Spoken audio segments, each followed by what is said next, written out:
안녕하십니까. 오늘은 저희 교회 모임하는 공간에 왔는데 아주 오랫동안 알고 지냈던 목사님을 초대했습니다. 소개 가능하십니까? 네, 안녕하세요. 구독자 여러분 반갑습니다. 저는 이엄지 목사라고 하고요. 제 소개를 하는 시간이 참 어려워요. 뭐부터 소개를 해야 될까? 그만큼 이제 제가 지금 맡고 있는 역할들이 이제 늘어난 것 같아요. 이제 예전보다. 그래서 일단은 우리 동환 목사님하고는 예전에 이제 사역을 같이 했던 그런 동역자고요. 지금은 제가 또 여성 목사로서 그 양평에 있는 작은 교회에서 협력 목사로 섬기고 있습니다. 그리고 제가 사회복지학과를 또 지금 석사 졸업하고 또 일을 그쪽 분야에서 또 열심히 하다가 지금은 또 이제 박사 과정 입학해서 공부를 하고 있는 학생이고요. 또 이제 평택에 있는 작은 대학교에서 또 출강하면서 학생들 또 만나고 있고, 네, 지금은 그런 일들을 많이 하고 있고요. 또 이제 제가 그 일을 하면서 이제 또 심리 상담 관련한 그 회사에 소속돼서 이제 교육복지 사업들을 활발히 했었어요. 네, 그러다 보니까 이제 상담사분들, 뭐 임상 심리사분들하고 소통을 해야 되다 보니까 그쪽 지식이 필요해서 또 그쪽 또 공부를 하게 돼서 상담 관련 이제 자격이 또 있습니다. 그래서 개인적으로 이제 들어오는 상담이라든지 관련 교육이라든지 또 진행을 하고 있고요. 주로 이제 대상은 이제 아동이나 이제 가족 만나서 소통하고 이야기 나누고 하는 일들을 하고 있습니다. 네, 진짜 하는 게 많네요. 네, 그리고 한 가지 빼먹었네요. 어떤 거? 두 아이의 엄마고 아, 6살, 7살 아들 둘 키우는 엄마고 또 아내이고 그러니까 엄청나게 이렇게 그 정체성이 많네요. 뭐가 메인인지는 잘 모르겠습니다. 어쨌든 그렇게 살고 있는 사람입니다. 네, 그래서 좀 오래 봤었고 저희가 이제 신학교 다닐 때 제가 처음 신학교 들어가서 처음 사역했을 때 같이 만났었어가지고 그렇죠. 평택에서 네, 평택에서. 네, 전도사 시절에 네. 그때가 이제 30대 초반, 여긴 20대 후반인가요? 아마 그랬을 것 같아요. 네, 그렇게 아주 오래됐었어요. 아주 오래됐었죠. 그래서 지금은 이제 그때 친했던 전도사님들 다 같이 못 만나고 다들 이제 사역하는 것들도 바쁘고 막 그러니까 이제 가끔 뭐 두세 명씩 만날 때도 있었고 어쨌든 꽤 오래 연락하면서 지냈는데 어쨌든 이렇게 다른 영역에서 꽤 전문성 있게 잘 지내고 있어서 그런 이야기도 좀 신선했고 또 어쨌든 그렇게 교회 일의 중심에 있다가 또 여러 일을 하면서 좀 객관적 시각으로 교회에 관해서 좀 이런저런 얘기를 해주실 수도 있을 것 같기도 하고 또 여성 사역자로서의 정체성이 좀 우리 동네에서는 좀 특별한 거니까 이제 그런 관련해서도 좀 자유롭게 얘기를 해보면 좋을 것 같아요. 좋습니다. 혹시 그 신학교, 그러니까 저희가 평택에 사역할 때 좀 네. 오래되긴 했지만 네. 좀 기억나는 것도 좀 있습니까? 뭐 기억나는 거 특별하기보다는 저는 이제 그 같이 이제 하는 우리 동환 목사님 포함해가지고 그 같이 일하는 그 교육 전도사들과의 그런 케미 그런 게 굉장히 많이 기억에 남고 또 우리 동환 목사님이 되게 사역을 하면서 되게 열심히 하면서 한편으로 막 그 번뇌 고민과 막 이런 것들을 함께 고민이 많았어요? 많았어요 당시에. 그렇군요. 그리고 정말 심지어 내가 이런 주제로 설교를 하려고 하는데 알아들을까? 괜찮을까? 막 이런 내용까지. 그 기억이 잘 안 난다 그런 거. 그러니까 구체적인 내용은 모르지만 네네. 그때 굉장히 많이 고민하면서 이렇게 한 주 한 주 설교를 하셨던 분이세요. 멀리서 지켜보면서 저 사람은 되게 생각을 많이 하는구나 이런 생각도 들고요. 또 그때 이제 같이 일을 하면서 뭔가 뭐 신학적인 엄청 깊은 고찰 막 이런 거라기보다는 되게 삶의 소소한 그런 고민들을 함께 나누고 또 앞으로 우리는 어떤 모습이 될까, 뭐 어떻게 사역하면 좋을까, 어떤 교회를 이제 가게 되면 좋을까, 뭐 이런 고민을 나눴던 게 이제 가장 기억에 남고 또 지금 이렇게 딱 보면은 굉장히 좀 다양한 모습으로 있는 게 참 신기하다라는 생각이 들고요. 또 그때 이제 평택이라는 지역도 막 엄청 이렇게 도시? 막 완전 서울과 비슷한 그런 도시는 아니잖아요. 그러다 보니까 이렇게 함께하던 분들이 되게 이렇게 정이 많으셨던 것 같아요. 학생들도 그렇고 정이 많아서 되게 사랑을 많이 받고 이렇게 했던 기억들? 그럼에도 굉장히 독특했던 그런 부분들 있잖아요. 뭐 예를 들어서 기억나세요? 이제 교회에서 우리 되게 일찍 가면 아침밥도 주고 그랬잖아요. 기억나시죠? 주일 아침? 네, 주일 아침. 네네네. 주일 아침밥도 주고. 근데 되게 이제 그런 교회들이 이제 많지 않잖아요.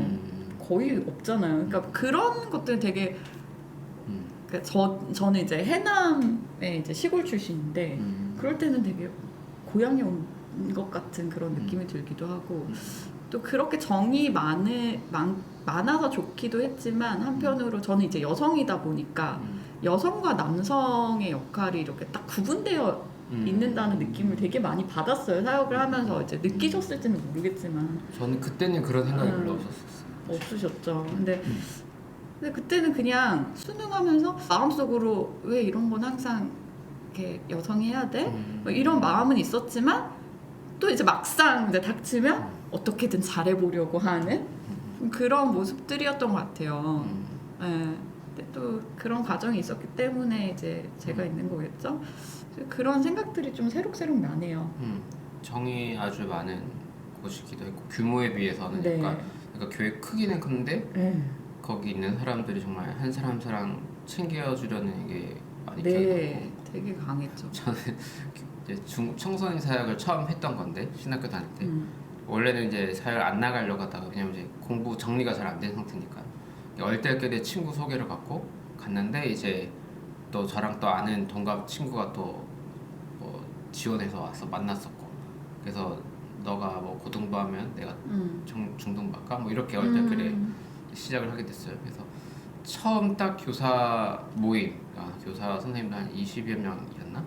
처음 딱 모임을 갔는데 처음 받은 그 선물 환대 선물이 홍모였어요. 그래서 와 이거 뭐지? 이거 먹는 건가? 막 근데 너무 귀한 음식을 이렇게 주신 그죠. 건데 그래서 약간 열심히 최대한 먹으려고 했던 기억이 나요. 그래서 그런 게 항상 기억이 나요. 너무 감사하긴 한데 또 이렇게 잘 모르는 음식들이고 그 받은 것도 참 많고 선생님들한테 그죠, 예쁨 많이 그죠. 받았죠. 네. 많이 받아서. 예쁨 많이 받으셨던 것 같아요. 네. 그리고 아까 이제 목사님도 지나가면서 이렇게 얘기를 했지만 뭐 사역을 할까 되게 주저했다. 나는 아직 준비가 안 된 것 같은데 그런 말씀을 되게 많이 하셨어요. 그러니까 나는 아직 준비가 안 된 것 같고 신학적으로도 정리가 안 된 것 같고 뭔가 정립이 좀 잘 안 된 것 같은데 내가 이 앞에 서도 될까? 근데 저한테는 되게 그게 신선한 충격이었거든요. 그러니까 근데 그런 태도가 필요한 것 같긴 해요. 너무 없어서 문제지. 근데 저 그 당시만 하더라도 그러니까 저 같은 경우에는 뭐 좀 일정 기간 지나면 다들 사역하고 이렇게 하니까 좀 그렇게 하시는 분들이 또 많잖아요. 근데 되게 신기하다. 그리고 그거를 너무 해맑게 이제 동기 이제 전도사님들하고 되게 해맑게 이제 본인의 고민을 이제 풀어놓고 하는 모습들이 어떨 때는 되게 이렇게 더 동생 같은 거예요. 네. 그럴 수 있죠. 왜냐면 여기는 신학을 좀 오래 이미 했잖아요. 학부부터. 근데 뭐 지식적으로 보면은 목사님 더 나을 거예요. 왜냐면 저는 급하게 1, 2년 공부를 하는데 있더니 그걸 해야 돼. 그냥 전 또 어렸을 때부터 교회를 다닌 것도 아니고 이제 그냥 교회 경험 20대 때 교회 다닌 거가 전부고 신학도 1년 이제 2년 차에 접어든 상태에서 저도 공부를 하면서 몇 달 사이에 막 생각이 바뀌는데 일단 설교는 해야 되고 약간 이제 이 고민이 좀 있죠. 그래서 처음 설교를 딱 했을 때 처음인가 두 번째인가 세 번째인가 같은 그 첫 한 달 사이에 설교를 딱 끝냈는데 뒤에 선생님이 와가지고 사실 오늘 한 마디도 못 알아들었다. 아 그 약간 충격받았는데 근데 그 선생님이 이제 나중까지도 제일 많이 연락 주고 챙겨주고 걔를 오래 그렇게 해줬던 기억이 나요. 근데 지금은 이해가 돼. 왜냐면 나도 잘 몰라. 지금도 설교하는데 어려운데 그때 진짜 나도 뭔지 모르는데 일단 설교는 해야 되겠고 났는데 나도 뭐라고 한 거지 약간 이제 이런 상태. 근데 그 목사님의 그런 태도가 저한테는 이제 충격이기도 하고 신기하기도 하고 했지만 되게 좋은 영향력을 미쳤어요. 그러니까 저는 이제 어렸을 때부터 너무 당연하게 교회를 다녔고 되게 익숙한 거예요. 그리고 이제 뭐 항상 뭐 기독교 동아리 뭐 생활하고 또 신학대학 갔으니까 또 얼마나 그런 생활에 너무 익숙했겠어요. 그러다 보니까 내가 볼 수 없는 부분들을 좀 볼 수 있도록 조금 생각을 이렇게 좀 이렇게 넓혀줬다고 해야 되나요?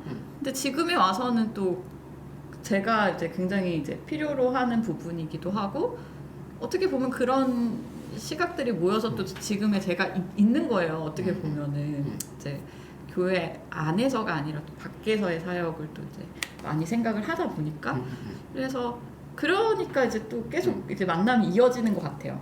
그렇죠. 그때도 조금 그런 대화 이런 것도 좀 되고 이렇게 지나고 놓고 보면 저 사실 그때 했던 비슷한 대화가 지금도 필요하긴 하거든요. 계속 필요한데 이거를 친구들과는 잘 안 하죠. 그 제가 엊그제 이번 주에 뉴스엔조에 이제 설교를 주제로 글을 올렸는데 설교에 관한 좀 솔직한 이야기는 안 하거든요. 그냥 다 조용히 자기 설교를 할 뿐이지 이제 어떤 고민이 있었고 어떤 서로 피드백이라든지 뭐 이런 게 없는 상태고 그게 없다 보니까 관계들이 이제 조금 차단되는 관계들도 좀 많고 그러니까 처음 신학교 다닐 때 그 전도사님들 간의 어떤 그런 솔직한 소통이 좀 그립긴 해요. 그런 게 계속 필요한데 순수했던 것 같아요. 그리고 우리 같이 그 워크샵 가서 부산으로 여행 갔던 것도 기억나나요? 저도 부산이 또 고향이기도 해서 제주랑 부산. 그때도 되게 기억이 많이 남고, 그러니까 335 모여가지고 뭐 맛있는 거 먹으러 다니고 그러면서도 이제 잘 놀면서도 중간중간 서로에 대해서 오픈을 순수하게 잘했던 것 같아요. 근데 지금에 와서는 좀 그런 것들이 쉽지 않아서 또 한편으로는 씁쓸하기도 하고. 저 같은 경우에는 평택일을 하고 우리가 신학교 졸업하고 저는 이제 청년 사역을 갖고 근데 이제 엄지 목사님은 진로 고민을 해서 좀 변화가 된 거. 그죠. 그렇죠? 저는 지금 거의 분야가 이제 좀 확 달라졌다기보다는 맥락을 같이 하는 부분이 있긴 있어요. 저는 이제 계속 사역을 하고 제가 이제 신학대학원 졸업할 때 저는 신학교 졸업하고 바로 갔기 때문에 막내였어요. 그러다 보니까 졸업을 해도 뭔가 되게 어린 나이인 거예요. 교회 현장에서는 바로 이제 뭐 이렇게 준비해가지고 목사 되기에도 되게 어린 나이고, 그러니까 그 나이라는 게 참 이제 뭐랄까요, 이렇게 기회가 되기도 하고 한편으로 또 소외가 되기도 하는 부분이었어요. 저는 그 당시에.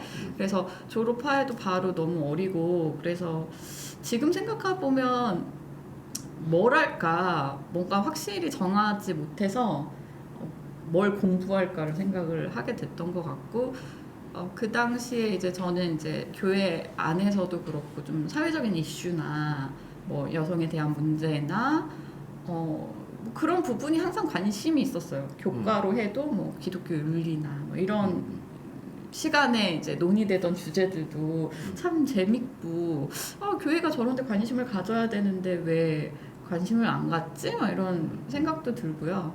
그래서 이제 고민하다가 그 기독교 안에서의 그 학문을 전공하는 곳도 있잖아요. 근데 또 그게 싫더라고요.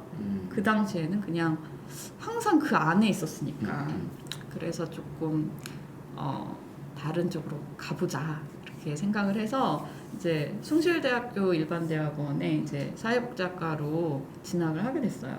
그래서 공부하고 또 그곳에서 이제 제가 논문 쓴 게 이제 결혼 이주 여성과 결혼 이주 여성의 그 자녀 양육에 관한 그런 논문을 쓰고 또 이제 관심을 또 많이 갖고 그랬죠. 그리고 이제 졸업을 하고 참 저 인생을 돌아보면 항상 이렇게 살짝 곁길로 이렇게 빠진 듯한 느낌이 좀 드는데 보통 이제 졸업을 하면 복지기관회를 많이 가요. 그런데 복지기관에 많이 가는데 어떻게 소개로 하다가 이제 그 심리상담 관련한 그 기업에를 이제 들어가게 돼요. 심리정서 서비스를 지원하는 거기서 이제 그 안에서 이제 기획 사업을 담당하는 파트를 가게 됐고 그러다 보니까는 이제 뭐 상담 일을 하시는 분과 좀 소통도 하게 되고 또 그 안에서 좀 심리적인 어려움을 갖고 계신 뭐 아동이나 가족들을 또 만나게 되고 그리고 그 안에서 일반 사업으로 그런 사업들을 진행을 하지만 한 파트가 지역의 이제 교육복지 사업을 하는 거예요. 그래서 이제 교육청이라든지 학교나 이런 다양한 기관하고 복지 사업을 이제 연계해가지고 진행하는 것들이거든요. 그 이제 꽤 오래 이제 운영을 했는데 그러다 보니까 더 이제 취약한 상황에 놓여 있는 아이들이나 가족들을 또 만나게 되고 네, 그러다 보니까 좀 필요했어요. 상담적인 그런 기술들이. 그래서 그쪽으로 공부하면서 계속 또 만남을 갖고 또 이제 그쪽으로 이제 경력이 좀 된 거죠. 네, 그러다가 이제 조금 이제 더 공부가 필요한 것 같아가지고 이제 박사과정도 하고 있죠. 그 박사과정을 하면서 지금 강사 일을 하는 거잖아요. 그죠. 교수로. 네. 교수님 돼가지고. 그렇게 얘기하면 너무 부끄럽고 그냥 뭐 어떻게 기회가 잘 돼서 네 그렇게 학생들을 또 만나게 되고 또 학생들 만나면서 저도 굉장히 많은 것들을 생각하고 개인적으로도 또 공부가 되고 네, 즐겁더라고요. 저는 이제 사람 만나고 이제 제가 뭔가 전달해 줄 수 있는 것도 참 감사하고 즐겁고 사람 만나고 소통하는 게 참 즐겁더라고요. 근데 자기 그 방향이나 뭐 새로운 그 진로 만드는 거를 굉장히 잘하시는 것 같아요. 그래서 보면은 전문성 있게. 저 같은 경우에는 그냥 일반 사역을 더 몇 년 더 하고 그다음에 그냥 제가 그냥 대학교 때 가지고 있었던 자격증이 있어가지고 교사 자격증이라는 게 임시적인 알바처럼 일을 하는 거죠. 원래 이제 공무원을 할 수 있지만 하면은 교육을 같이 할 수 없으니까 그냥 시간 알바로 하는 그런 거고 이제 30대 후반에 새로운 잡을 찾고자 하는 제 친구들 전임 퇴학도 먼저 한 다음에 찾는 사람들은 진짜 너무 어려운 거예요. 그러니까 제가 이제 N잡이라는 거를 좀 그래도 좀 전문성 있는 잡들을 가져야 된다고 생각하는데 다 약간 시간 때우기용 알바 수준의 일들에 머무르는 게 너무 많아서 약간 이거 쉽지 않다 생각하는데 어쨌든 엄지 목사님은 이거를 고민을 좀 일찍 해서 네. 자기 커리어도 좀 몇 년간 미리 그쪽 관련을 쌓고 그 다음 단계 뭔가 일을 하고 이래서 조금 달라 보였어요.